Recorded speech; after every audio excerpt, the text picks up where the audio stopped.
Everybody, I'm down here at the wall for the Vietnam War Memorial Wall. Very famous. Show you it here. Really pretty. Just has all the names of all those lost. You know, one of the things about the Vietnam Wall that I've always found interesting is that it has a very close connection to bikers and motorcycles, and I've always wondered why. And as I started to represent the bikers, I got a better appreciation for it. And essentially, if you know our history, it makes sense. After World War II, we were using motorcycles, and they came back, and those veterans, they were riding motorcycles.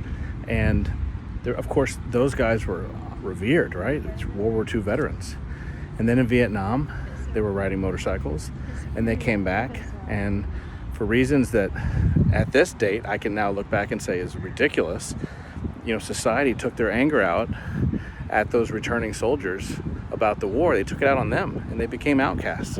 And so those bikers started to band together because they were outcasts. Nobody really respected them, not like after World War II.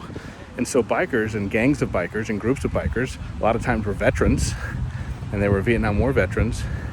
They did what they did, and they went to VFW halls, and they would go to memorials about the Vietnam War because that's how they sought association with each other. And so that's the relationship that combat veterans and veterans have with Vietnam, because they had to group together because our society, frankly, was treating them with disfavor.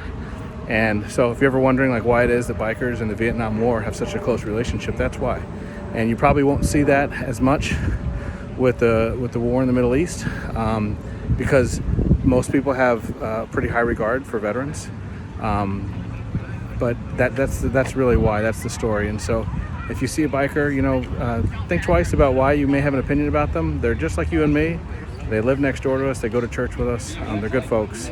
If you're a biker and you have an issue, call us. We'd love to help you. It'd be our honor. Thanks so much. Bye-bye.